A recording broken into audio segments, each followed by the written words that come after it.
ETF tax एफिशियंटही असतात mutual फंडपेक्षा. आता तुम्ही म्हणाल, मग म्युच्युअल फंड कशाला आहेत मार्केटमध्ये किंवा कोणी म्युच्युअल फंड कशाला खरेदी करेल?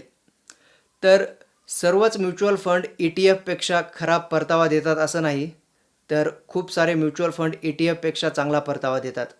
पण ते चांगला परतावा देणारे म्युच्युअल फंड कुठले आहेत आणि त्यांची फीस किती आहे आणि त्याच्या बदल्यात आपल्याला परतावा किती मिळतोय हे समजलं पाहिजे. म्हणून मी म्हटलं, स्टॉक मार्केट खूप मोठा शॉपिंग मॉल आहे.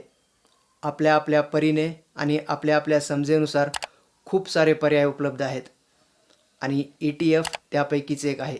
ज्याप्रमाणे ऑनलाईन किंवा मॉलमध्ये आपण सर्व वस्तू खरेदी करून बास्केटमध्ये टाकतो, त्याचप्रमाणे ETF एक रेडीमेड बास्केट आहे.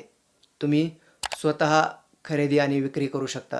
ETFमध्ये तुम्ही SIP करू शकता किंवा लमसमही इन्व्हेस्ट करू शकता.